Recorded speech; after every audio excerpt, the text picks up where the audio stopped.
The conference room on Station Meridian gleamed under artificial lighting that had been carefully calibrated to accommodate 12 different alien species. Each delegation sat in specially designed chairs that matched their physiology, from the crystalline Vorthak who required precise temperature control to the aquatic Dilrani floating in their mobile water chambers.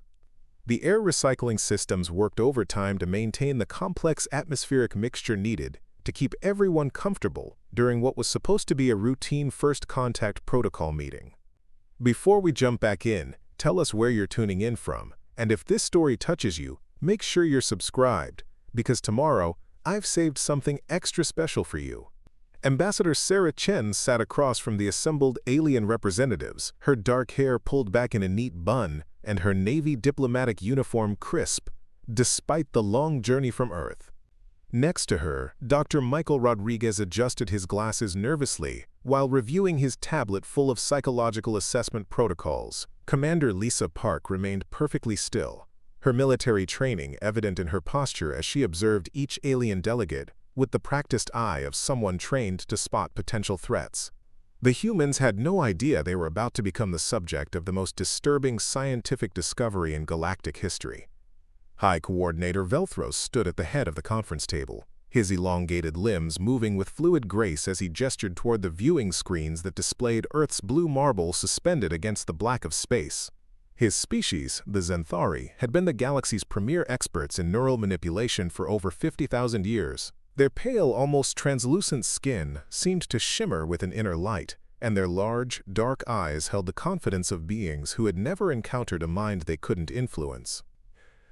"Honored human delegates," Velthros began, his voice carrying the melodic quality that made his species such effective communicators. "We welcome you to the Galactic Consciousness Collective. For millennia, our various civilizations have maintained peace and prosperity through the careful application of neural harmony protocols." Dr. Rodriguez looked up from his tablet with genuine curiosity. "Neural harmony protocols, could you elaborate on what that involves?" Quote, Coordinator Zephira of the Akrashi Empire leaned forward in her chair, her 6 arms moving in synchronized gestures that created intricate patterns in the air. Her species resembled large, graceful spiders, but their movements held an almost hypnotic quality. "Dr. Rodriguez, we have developed methods to ensure that violent impulses, destructive behaviors, and antisocial tendencies can be guided toward more constructive purposes." Ambassador Chen felt a slight tingling sensation at the base of her skull, but attributed it to the stress of the historic meeting. "That sounds like an impressive achievement in social engineering. How do these protocols work exactly?" Mindweaver Thros spoke from his position near the back of the room, his voice emanating from what appeared to be a floating collection of geometric shapes that pulsed with soft, rhythmic light. His species existed as pure consciousness within crystalline matrices, having transcended physical form eons ago. "The process is quite elegant, Ambassador Chen. Through careful electromagnetic field manipulation and targeted neurochemical adjustments, we can eliminate negative emotional states and enhance cooperative behavior patterns." Commander Park shifted uncomfortably in her seat. Something about the way the alien spoke triggered her tactical instincts, though she couldn't pinpoint exactly what was bothering her. "When you say eliminate negative emotional states, what exactly does that mean?" High Coordinator Velthros smiled, an expression that didn't quite reach his large, dark eyes. "Commander Park, we simply help individuals overcome destructive impulses like anger, frustration, and aggressive tendencies. The result is a more harmonious society, where conflicts are resolved through rational discussion rather than emotional outbursts." The casual way he described what sounded like large-scale mind control sent a chill down Commander Park's spine, but before she could respond, Dr. Rodriguez asked another question. "How long have these protocols been in use throughout your civilizations?" Science Primary Kvaleth, a being that resembled a walking tree with crystalline bark and leaves that chimed softly when he moved, answered in a voice like wind through metal branches. "My people have utilized neural guidance for approximately 37,000 Earth years. The Zenthari have been perfecting these techniques for even longer. Most galactic civilizations adopted similar protocols within a few millennia of achieving interstellar travel." Ambassador Chen tried to maintain her diplomatic composure, but the implications of what she was hearing were staggering. Are you saying that every species in the galaxy uses some form of mental influence on their populations? Coordinator Zephyr's 6 arms moved in what appeared to be a gesture of mild surprise. Of course, Ambassador. How else would you maintain stability across multiple worlds and diverse populations? Surely your species has developed similar capabilities. The 3 humans exchanged glances. Dr. Rodriguez spoke carefully. We haven't developed anything like what you're describing. Our approach to social problems tends to involve education, legal systems, and voluntary behavioral change. A strange silence fell over the room. Several of the alien delegates looked at each other with expressions that seemed to convey confusion and concern. Mindweaver Thros's crystalline form pulsed with different colors as he processed this information. Dr. Rodriguez, are you saying that your species has achieved interstellar travel without implementing neural harmony protocols? That's correct, Commander Park replied, her voice steady despite her growing unease. We don't alter people's minds or emotions. We deal with problems through laws, consequences, and social institutions. High Coordinator Velthros leaned back in his chair, his large eyes studying the humans with new intensity. This is most unusual. How do you prevent wars, criminal behavior, and social unrest without proper neural guidance? Ambassador Chen realized that their honest answers were creating some kind of problem, but she continued to respond truthfully. We do have wars sometimes, and crime is an ongoing challenge. We use police forces, courts, and rehabilitation programs to address these issues. It's not perfect, but we've been working to improve our methods over time. The alien delegates began making soft sounds among themselves, clicks, musical tones, and harmonic vibrations that the translation devices converted into overlapping fragments of speech. The humans could make out words like, quote, unprecedented, dangerous, and uncontrolled. Science Primary Violet's crystalline leaves chimed more rapidly as he spoke.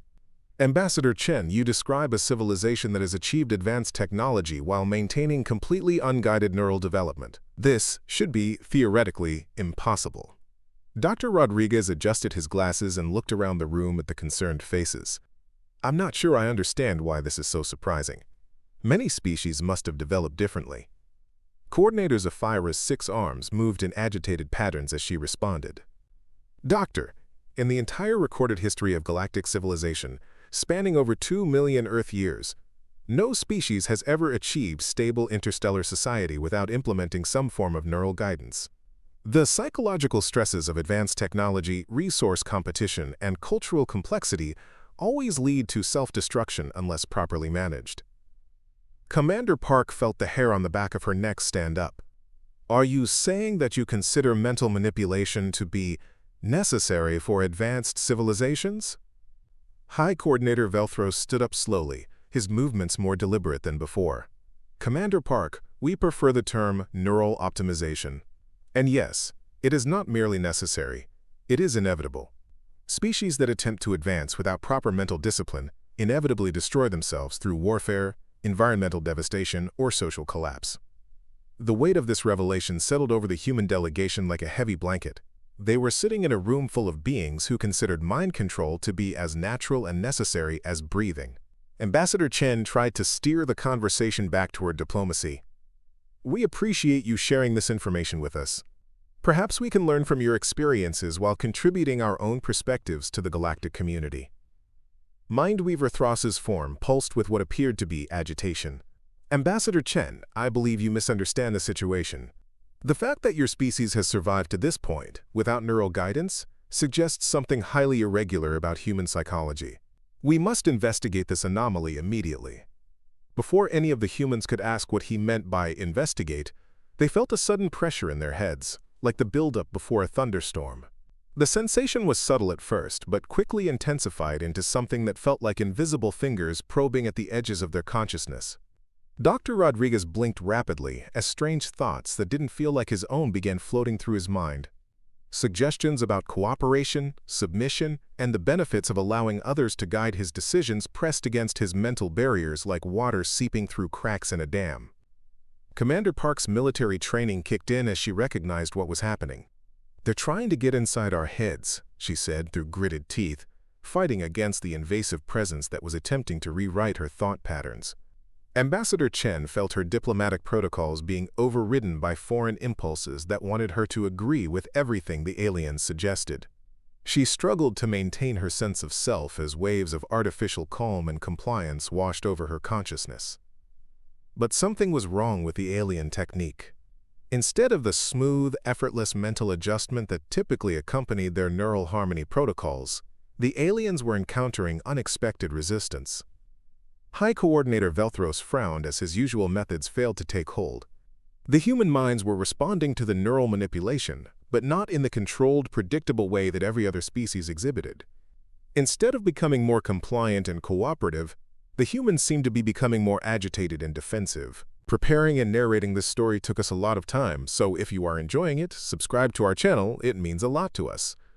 Now back to the story. Coordinator Zenthari's 6 arms moved in increasingly complex patterns as she attempted to strengthen the neural field. "Something is interfering with the harmonization process," she reported to her colleagues. "The human neural patterns are chaotic." Science Primary Velthros' crystalline form began shifting through different colors rapidly as he tried various approaches. Their minds appear to have some form of natural shielding. The standard protocols are being actively resisted. Mindweaver Velthros focused his entire consciousness on the problem, bringing the full weight of his species' mental powers to bear on the 3 humans. This is unprecedented. Even the most primitive species respond to basic neural adjustment within seconds. These humans are somehow maintaining independent thought patterns despite our intervention. Dr. Rodriguez felt like his brain was being squeezed by invisible hands, but his scientific curiosity remained intact despite the psychic assault. "What you're experiencing," he said with considerable effort, "is probably our natural psychological defense mechanisms. Humans have evolved to resist external mental influence." The casual way Dr. Rodriguez discussed resisting mental influence as if it were a normal biological function shocked the alien delegates. For species that had relied on neural manipulation for tens of thousands of years, the idea of minds that naturally rejected outside control was deeply disturbing. Commander Park's military training had prepared her for many types of attacks, but fighting off telepathic invasion required different skills. She found that focusing on her anger at being violated helped her maintain mental clarity. "You're trying to control us without our consent," she said, her voice carrying the edge of someone who was prepared to fight. Ambassador Chen discovered that her diplomatic experience with difficult negotiations had given her tools for dealing with mental pressure. She compartmentalized her thoughts, keeping her core beliefs protected while allowing the surface layers of her mind to absorb the alien influence without being fundamentally changed. This kind of forced mental manipulation would be considered a war crime by human standards, she said, her diplomatic training allowing her to remain calm even under psychic assault. High Coordinator Velthros increased the intensity of the neural field, but instead of achieving the desired compliance, he began to notice that the humans were becoming more resistant rather than less. "Their neural patterns are actually strengthening in response to our intervention," he reported with growing alarm. The other aliens began to realize that they were witnessing something that challenged their fundamental understanding of how consciousness worked. Every species they had ever encountered became more malleable under neural pressure, not more resistant. Coordinator Zenthari attempted a different approach, trying to flood the human minds with artificial emotions designed to overwhelm their defensive systems. Instead of succumbing to the emotional manipulation, the humans seemed to recognize the foreign feelings and reject them even more forcefully. "This is impossible," Science Primary Velthros said, his crystalline leaves chiming with distress. "No natural evolution should produce minds capable of resisting coordinated neural manipulation from multiple species simultaneously." Mindweaver Velthros withdrew his consciousness from the failed attempt and studied the humans with something approaching fear. "There is something fundamentally different about human neural architecture. They appear to have evolved psychological structures specifically designed to maintain mental independence." Dr. Rodriguez wiped sweat from his forehead as the psychic pressure eased slightly. "Human psychology has been shaped by millions of years of social conflict, competition, and environmental challenges. We've had to develop strong individual identity structures to survive in complex social environments without external mental guidance." The implications of what Dr. Rodriguez was saying slowly dawned on the alien delegates. Here was a species that had evolved natural immunity to the very techniques that formed the foundation of galactic civilization. Ambassador Chen straightened her shoulders and looked directly at High Coordinator Velthros. "We came here hoping to establish peaceful diplomatic relations. Instead, you've attempted to forcibly alter our minds without our permission. This is not an auspicious beginning to our relationship." Commander Park's hand moved instinctively toward where her sidearm would normally be, though she carried no weapons in this diplomatic setting. "If this is how the galactic community welcomes new species, we may need to reconsider our participation." The three humans stood up from their chairs simultaneously, their unified movement completely uncoordinated by any external influence. They had reached their decision through individual thought processes that remained completely opaque to alien observation. High Coordinator Velthros realized that the situation had moved far beyond a simple first contact protocol. "Please, wait," he said, his melodic voice carrying notes of genuine concern. "You must understand that neural harmony is how we ensure peaceful coexistence. Without it, how can we be certain of your intentions?" Ambassador Chen paused at the door and turned back to address the assembled aliens. "You can be certain of our intentions because we're telling you what they are. Humans have developed something you apparently haven't encountered before: the ability to choose our actions based on principles rather than mental compulsion." Dr. Rodriguez added, "We don't need our minds controlled to behave ethically. We've developed moral systems, legal frameworks, and social institutions that guide behavior while preserving individual freedom of thought." Commander Park's voice carried the authority of someone accustomed to making life-and-death decisions. "If you want peaceful relations with humanity, you'll need to learn to trust what we say rather than trying to control what we think." As the three humans left the conference room, the alien delegates sat in stunned silence. For the first time in galactic history, they had encountered minds that couldn't be controlled, influenced, or guided by their most advanced techniques. Mindweaver Velthros was the first to break the silence. "We must inform the collective immediately. If humans can resist neural harmony protocols, they represent a potential threat to the stability of the entire galactic order." Science primary Coleth's crystalline form had taken on a dark, almost black coloration that indicated extreme distress among his people. "How can we coexist with beings whose thoughts and emotions we cannot monitor or influence? How can we predict their behavior or ensure their compliance with galactic laws?" Coordinator Zephyr's 6 arms moved in agitated patterns as she considered the implications. For 50,000 years, galactic peace has been maintained through neural harmony. If humans spread throughout the galaxy with their uncontrolled minds, they could destabilize everything we've built.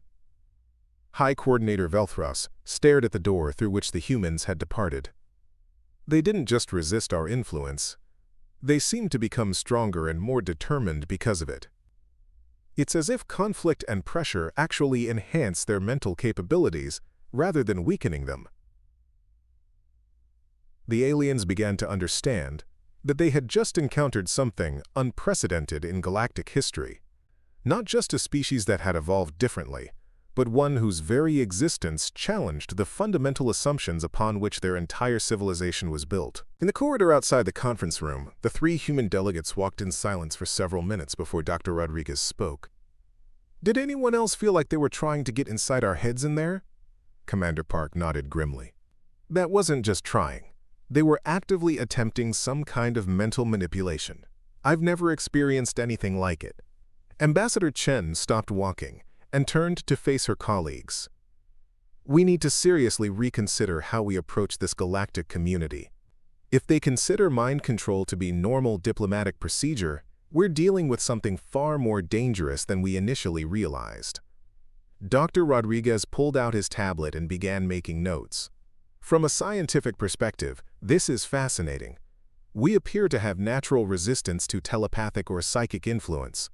That suggests human neural evolution has taken a completely different path than other galactic species." Commander Park's expression was grim as she considered the tactical implications. From a military perspective, this means we're walking into a galaxy full of civilizations that expect to be able to control the thoughts and emotions of everyone they encounter. Our immunity to that control makes us either a valuable asset or a serious threat. Ambassador Chen resumed walking toward their ship, her mind already working on the complex diplomatic challenges ahead.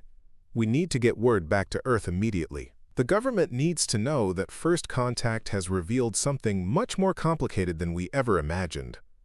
As they boarded their transport ship, none of the humans realized that their brief encounter with alien mind control techniques had just marked the beginning of a galactic crisis that would force every civilization to question the foundations of their society. Behind them, in the conference room, the alien delegates were already beginning the process that would transform humanity from welcomed newcomers into the most feared species in galactic history. The discovery that humans possessed natural immunity to mental manipulation would spread through the collective faster than light itself, carrying with it implications that would reshape the political landscape of the entire galaxy. But that was still to come. For now, the three human delegates focused on getting home safely, unaware that they had just triggered a chain of events that would challenge every assumption about consciousness, control, and coexistence in the known universe. The emergency alert spread through the Galactic Consciousness Collective's communication networks like wildfire across dry grassland. Within hours of the failed neural harmony attempt at Station Meridian, every major civilization had received priority transmissions describing the unprecedented encounter with the humans. The messages carried classification codes that hadn't been used in over 10,000 years, reserved for threats to the fundamental stability of galactic society. Dr. Elena Vasquez walked through the corridors of Research Station Apollo with a coffee cup in one hand and a data pad in the other, completely unaware that she was about to become the subject of the most intensive psychological study in galactic history. She had been having what could generously be described as the worst week of her career. The atmospheric processors on Colony 7 had malfunctioned, requiring her to spend 72 hours straight recalibrating environmental systems while dealing with increasingly frantic messages from the colonial administration. Her dark hair was pulled back in a messy ponytail, and her usually pristine lab coat showed stains from 3 days of emergency repairs.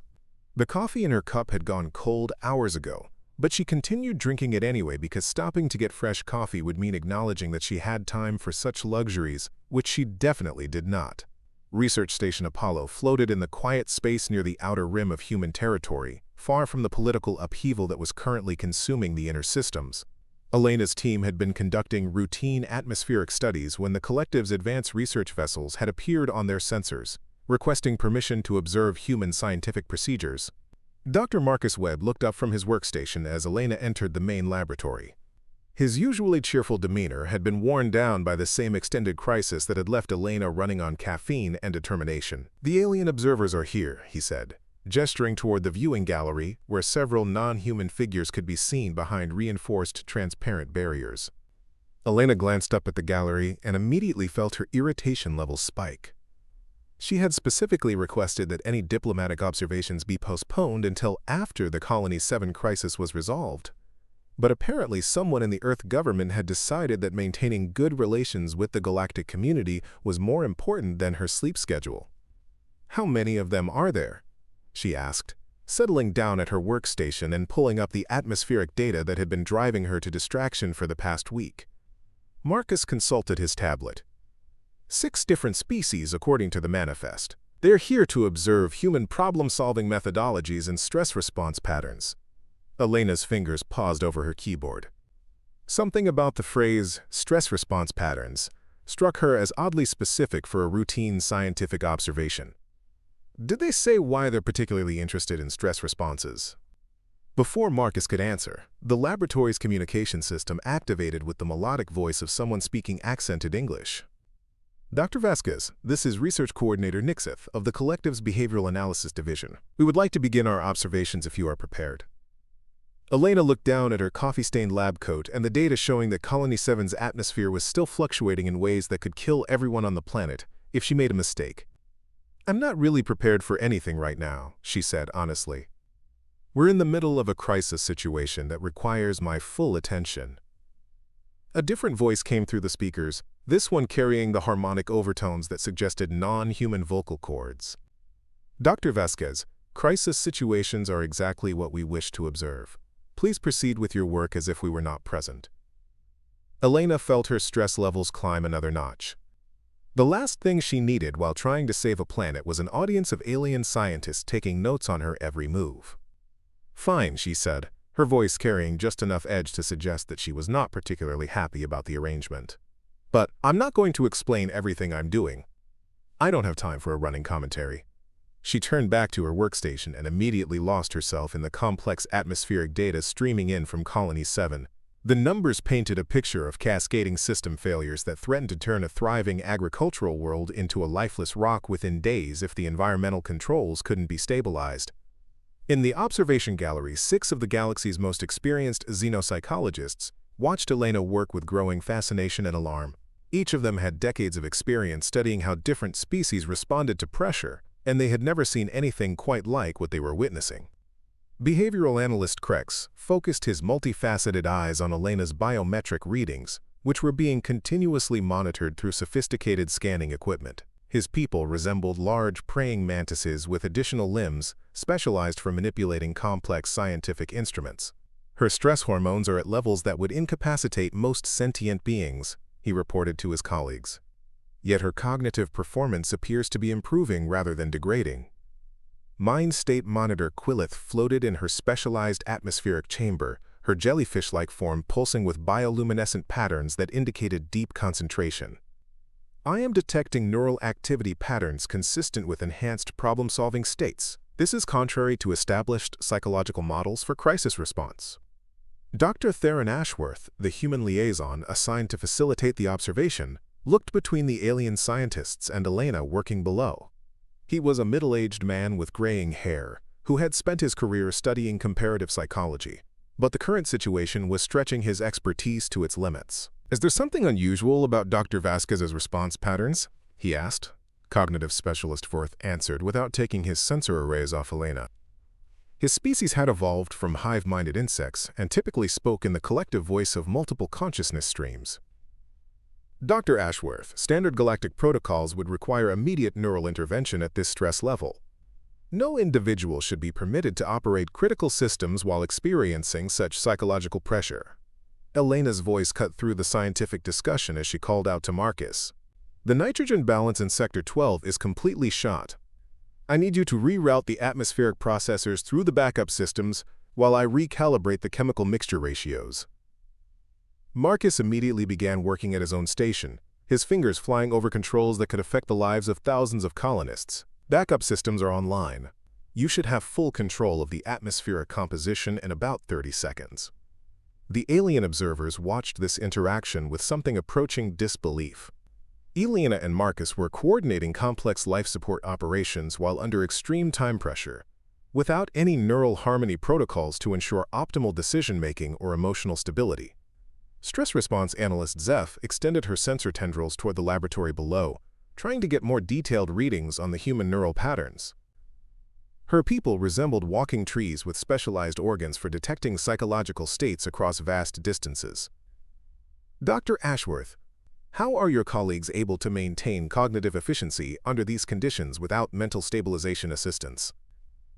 Dr. Ashworth realized that he was witnessing something that the aliens found deeply disturbing, though he wasn't entirely sure why.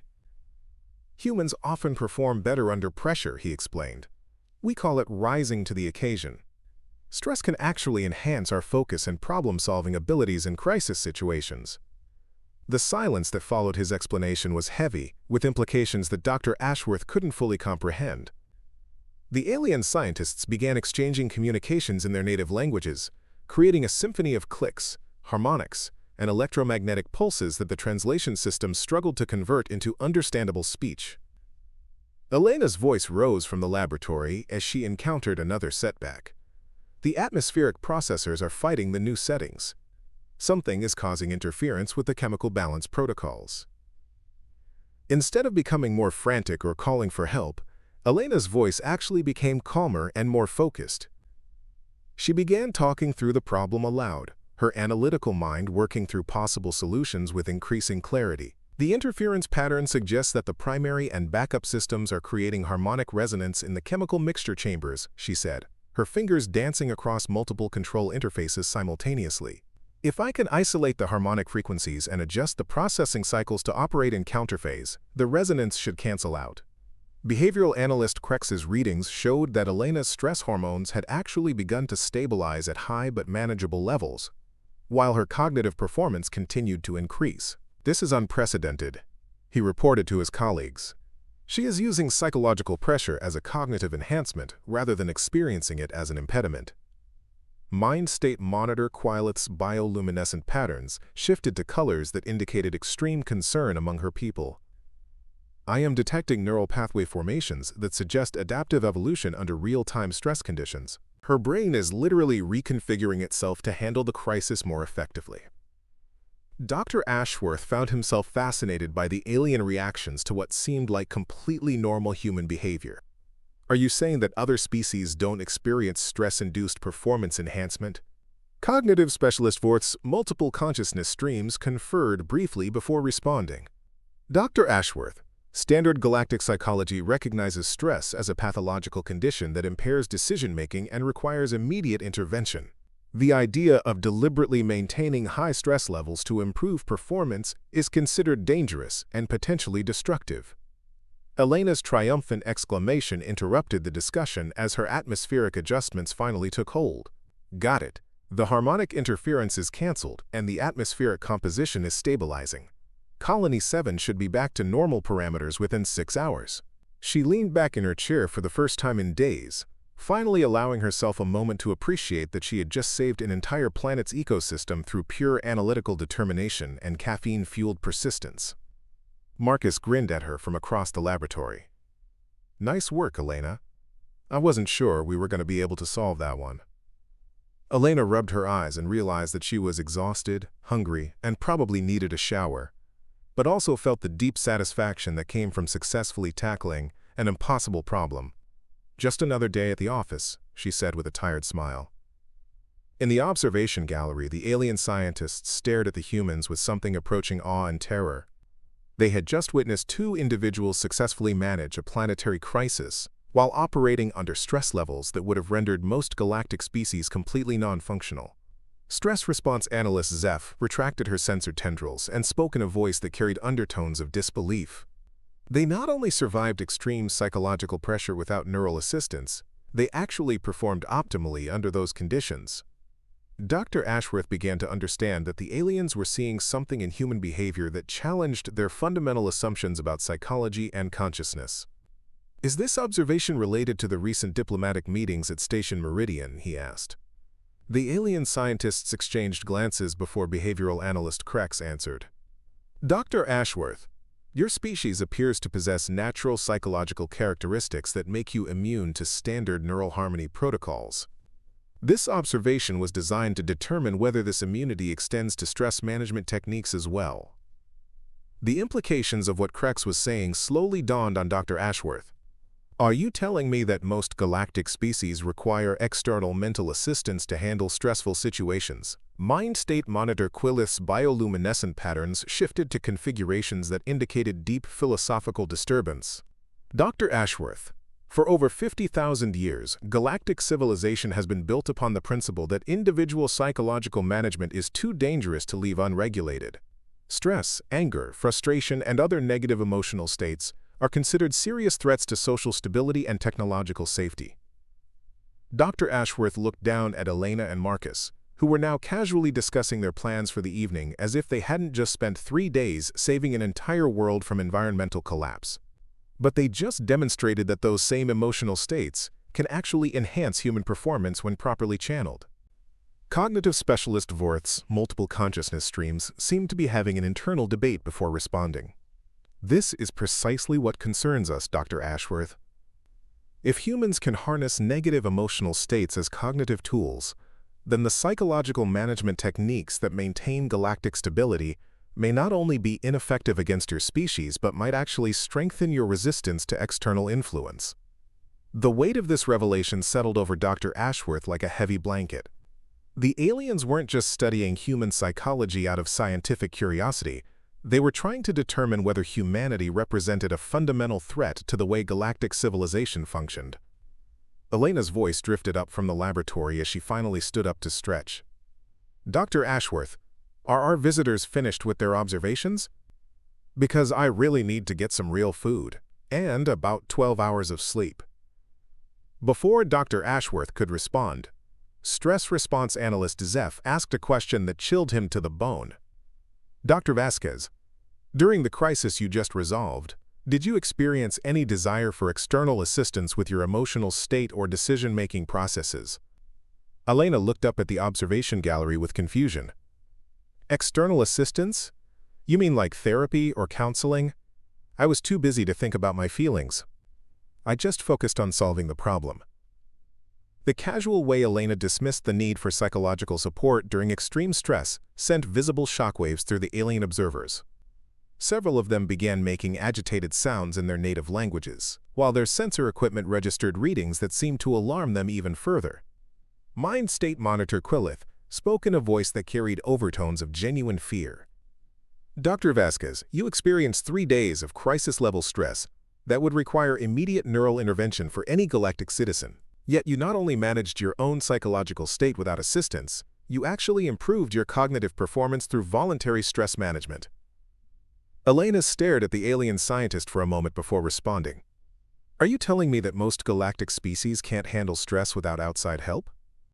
The question hung in the air like a challenge to everything the alien observers believed about consciousness, civilization, and the proper management of intelligent life.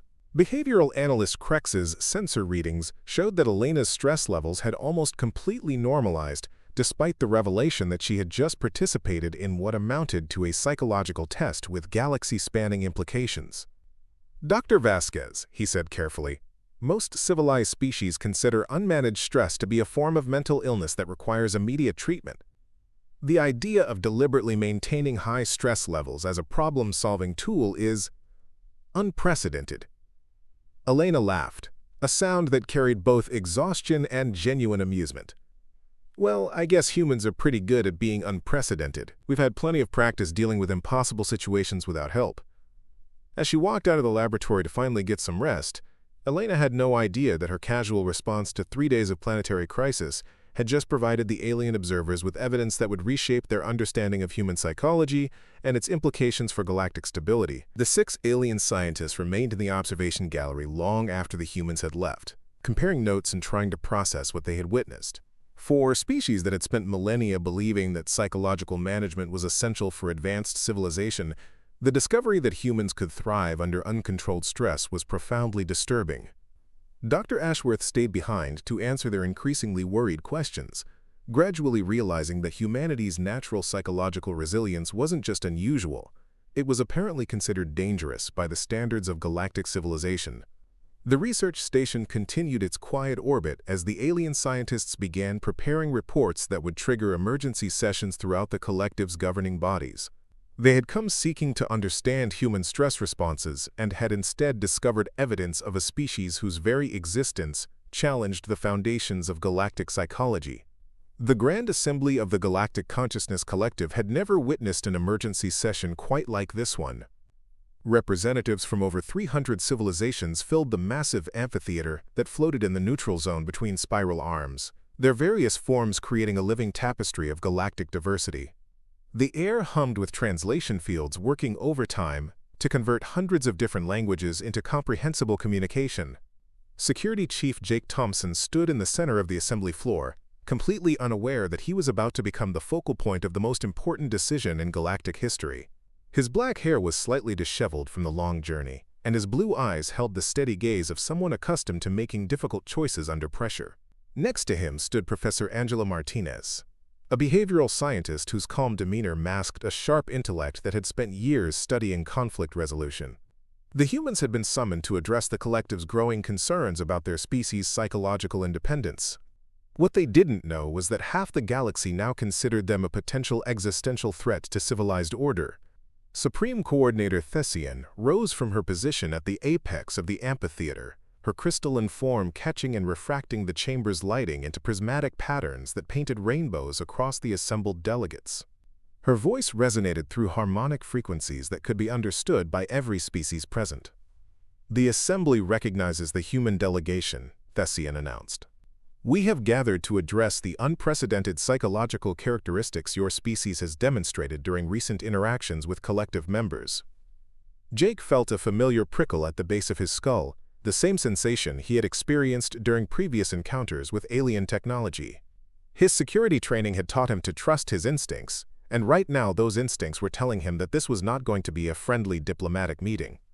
Professor Martinez stepped forward with academic confidence. "We're honored to address the assembly. We hope we can clarify any misunderstandings about human psychology and discuss how we can contribute to galactic civilization." A ripple of unease passed through the assembled delegates. Murmurs in dozens of languages created a background symphony of concern that the translation systems converted into fragments of worried conversation. Mental Health Coordinator Vash floated forward in his mobility chamber, his tentacled form undulating with agitation. "Professor Martinez, our research has revealed that your species possesses natural immunity to neural harmony protocols. This creates significant challenges for integration into civilized galactic society." Jake's hand instinctively moved toward where his sidearm would normally be, though he carried no weapons in this diplomatic setting. Something about the phrase "integration into civilized society" triggered his threat assessment protocols. "Could you be more specific about what you mean by neural harmony protocols?" Professor Martinez asked, her scientific curiosity overriding her growing sense that this conversation was headed in a dangerous direction. Psychological Stability Assessor Kelm spoke from her position among the insectoid delegates, her compound eyes reflecting the chamber's lighting in unsettling patterns. "Professor Martinez, all civilized species require mental guidance to prevent destructive behaviors, aggressive impulses, and antisocial tendencies. Your species' resistance to these necessary interventions poses a threat to galactic stability." The casual way the alien described forced mental manipulation as necessary interventions sent a chill down Jake's spine. His security training had covered various forms of coercion and control, but the idea of entire civilizations being mentally managed was beyond anything he had prepared for.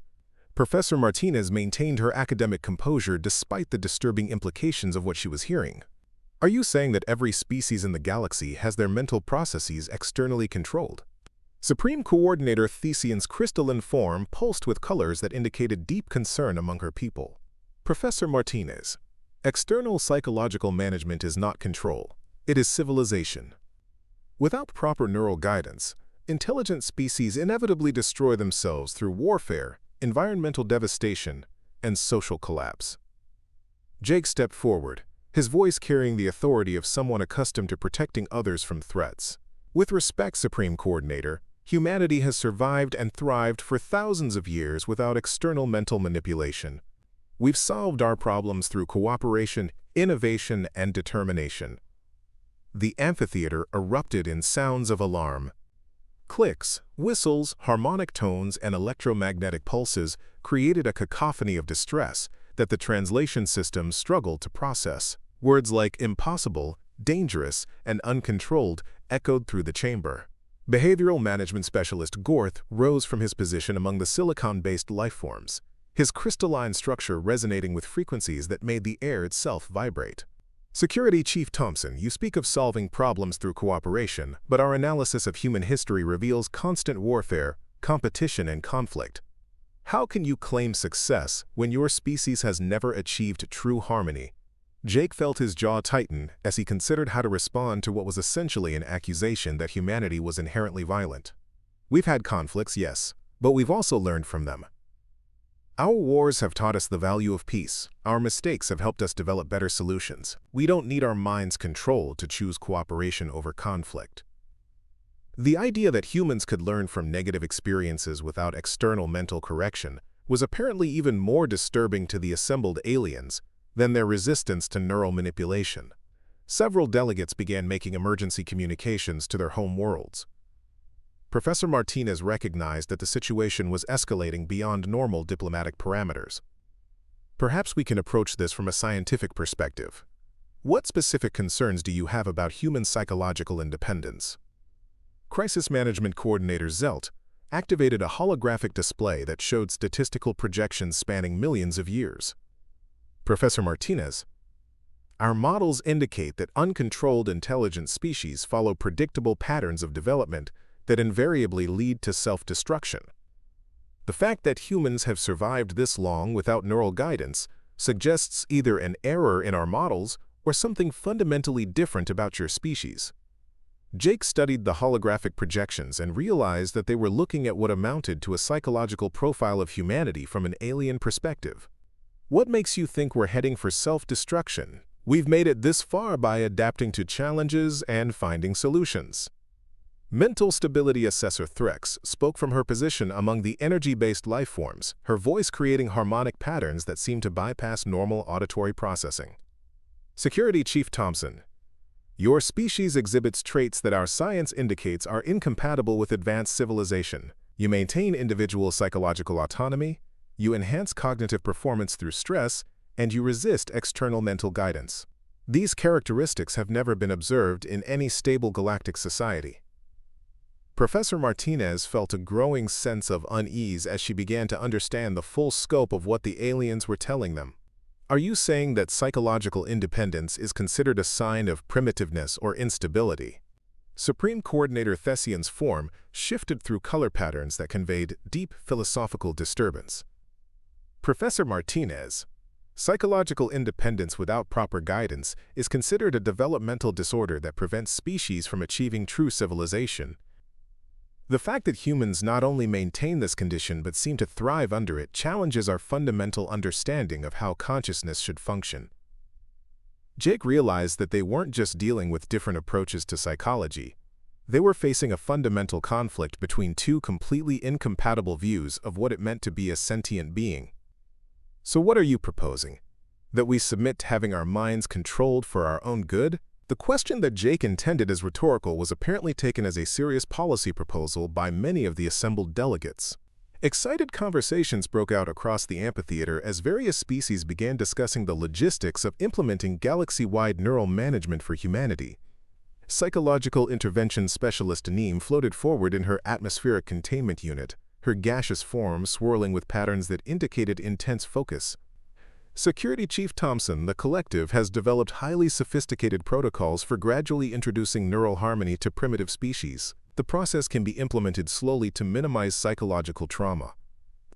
Jake felt his blood pressure spike as the full implications of what the alien was suggesting became clear. You're talking about forcibly altering the minds of every human being in existence. Professor Martinez's academic objectivity finally cracked as she realized that they weren't participating in a diplomatic discussion. They were essentially attending their own species' psychological trial. This is absolutely unacceptable. You're describing what humans would consider genocide, the systematic destruction of our essential nature as independent thinking beings. The word genocide triggered alarm responses throughout the amphitheater. Many aliens began making distressed sounds while others activated emergency communication protocols.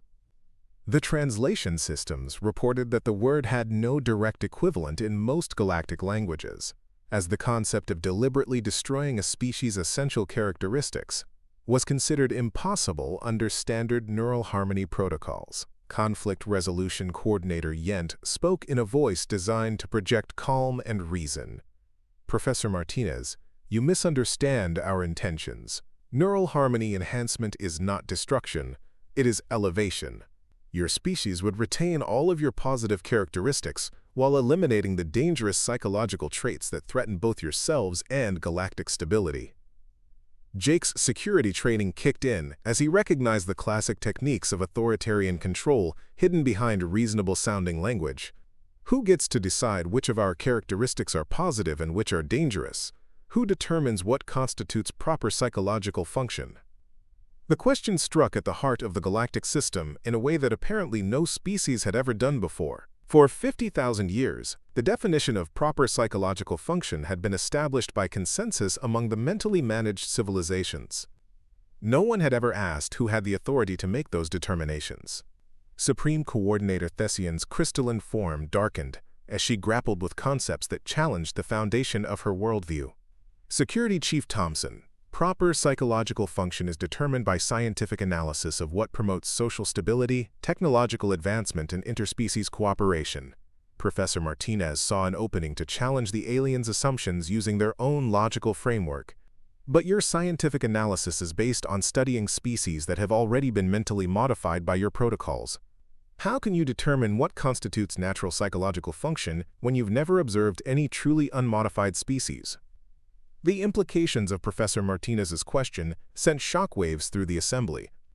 If all of galactic science was based on studying mentally modified species, then their understanding of natural psychology might be fundamentally flawed.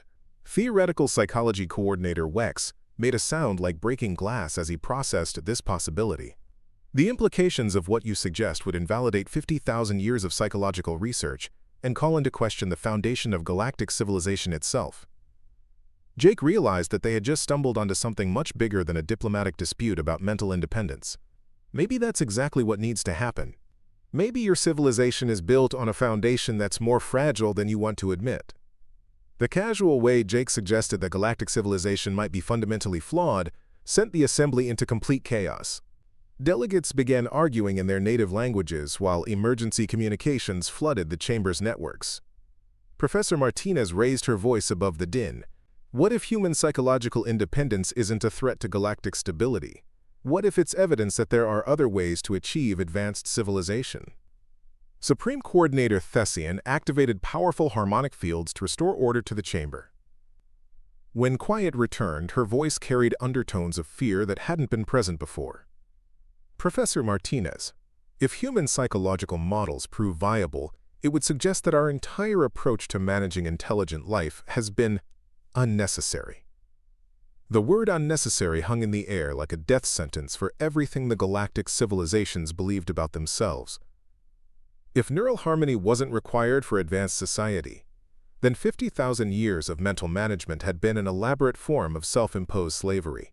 Jake saw the fear in the aliens' reactions and realized that humanity had inadvertently challenged them to question their most fundamental assumptions about consciousness and freedom. Maybe unnecessary isn't the right word. Maybe the right word is wrong. The assembly fell completely silent as the implications of Jake's statement settled over them. Here was a species that had achieved interstellar travel, developed advanced technology, and maintained social stability without any of the psychological management that other civilizations considered essential for survival. Professor Martinez spoke into the silence with the clarity of someone who had just understood the true scope of the situation. You're not afraid that we'll be dangerous to galactic civilization. You're afraid that we'll prove galactic civilization has been unnecessarily limiting itself for thousands of years. Mental Health Coordinator Vash made a sound like escaping gas as he contemplated the possibility that his entire profession might be based on a false premise. If humans can achieve stability without neural harmony, then perhaps other species could as well. The revolutionary implications of that statement spread through the assembly like a psychological virus. Delegates began questioning not just human independence, but their own need for mental management. Supreme Coordinator Velthros realized that the session had moved far beyond its original purpose of determining how to integrate humanity into galactic society. The assembly will recess while we consider the implications of these revelations. As the delegates began filing out of the amphitheater, Jake and Professor Martinez remained in the center of the chamber, surrounded by the aftermath of a conversation that had accidentally triggered the beginning of a galactic revolution. Did we just accidentally convince an entire galaxy to question the foundation of their civilization?